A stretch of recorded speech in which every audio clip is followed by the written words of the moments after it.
So we're here with Joan Waters, and which society are you here from?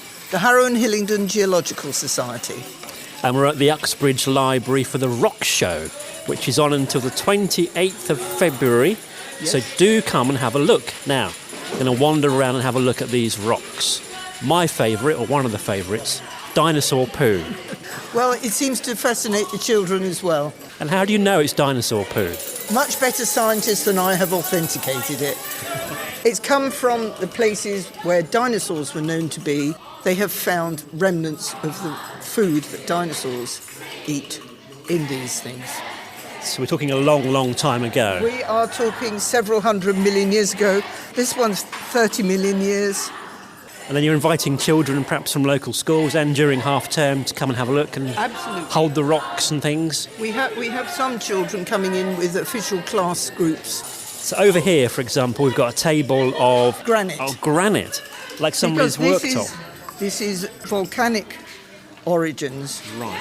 And granite is what's left when a volcano has finished erupting. It's the bit in the middle which cools down, and that forms granite. It's amazing the variety of colours, and some look edible to me almost. Well, can I tell you something? Britain has the most amazing geological heritage. Within the British Isles, we have a little bit of nearly everything. From 2,300 million-year-old Lewisian gneiss in Scotland to the London clay, which is under our feet today, and almost every little bit in between. And nowhere else in the world has this heritage. Yeah, it's quite a variety, isn't it? So we've got granite here, and the next table, this is Ammonites. Ammonites. Big and small. I think the biggest one we have here is about 2 foot in diameter, but they can be as tall as a person. Wow, so how do you move the one that's 2 foot around? 2 of us together. Trolley. That's amazing. So if we tell the children, if you see a small one, it's not necessarily a baby big one, because there are all sorts of varieties of ammonites, rather like varieties of dogs, and they can be bigger than people. So these would have been Sort of, well, shellfish, really. as big as a person? Yes. And we're talking about 78 million years ago. There's some rocks here in a box. We have echinoids here. Echinoids. This one is 170 million years. That's high-grade iron ore. Ah, right, I see. So that would be processed and turned into Iron ore steel. steel, yeah. So that's a very good iron ore.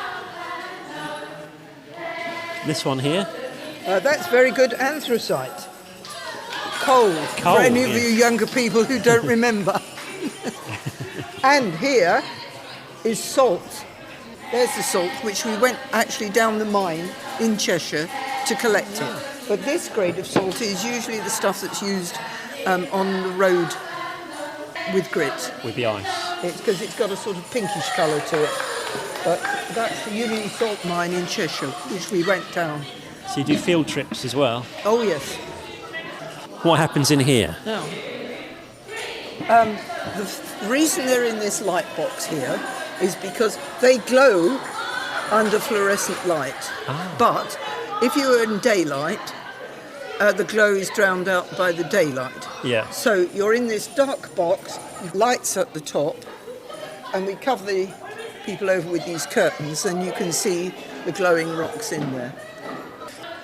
Minerals in your smartphone. Oh, of course, batteries and smartphones. And are all using those lots things, of- and some of the minerals are quite rare. Yeah. So if we're going to have our smartphones, we must make sure that they're recycled and the bits that are there.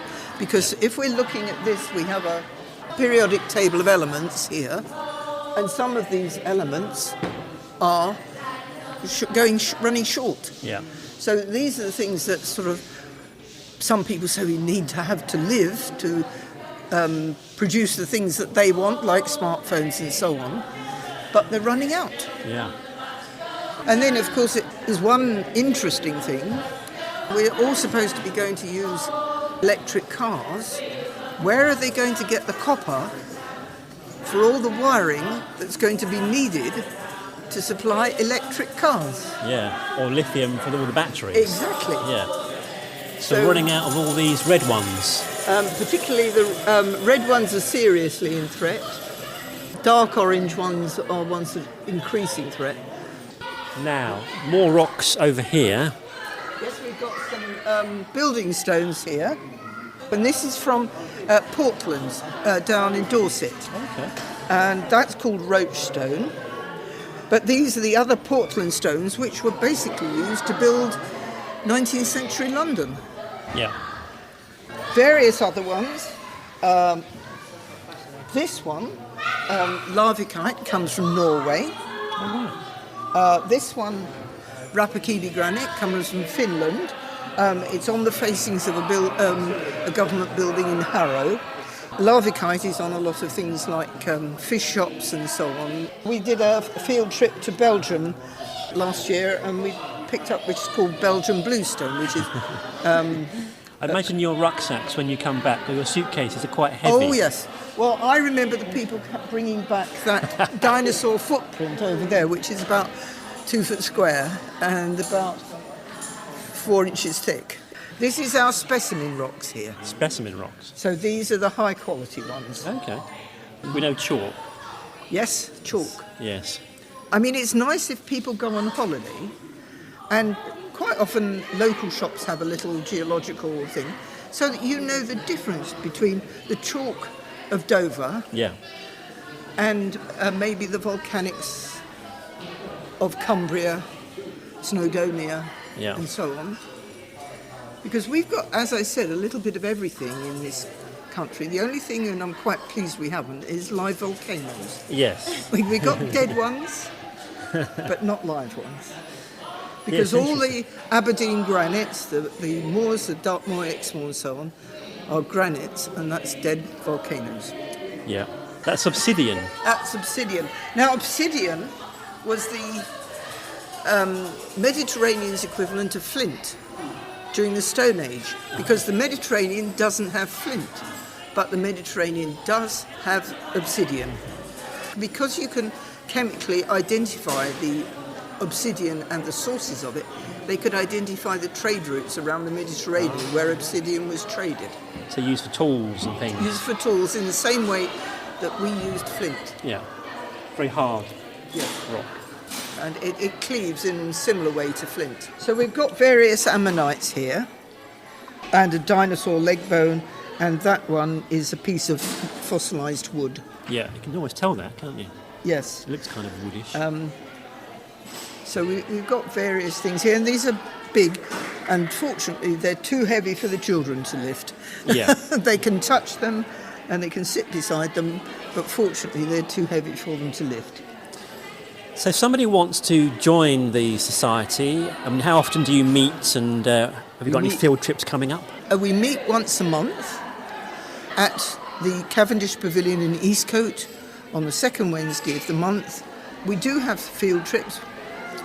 We have one to the Maidstone Museum, that's a day trip, and we're going down to the Jurassic Coast again for a long weekend, another long weekend in the Black Country. That's one of my favourite places. Yes. Is there a website people can go to for more information? Yes, it's hhgs.org.uk. Well, thank you very much, Joan, for telling us all about the rocks. And once again, it's on until the 28th of February. Do come down. Thank you for coming and Very seeing us. interesting. Thank you.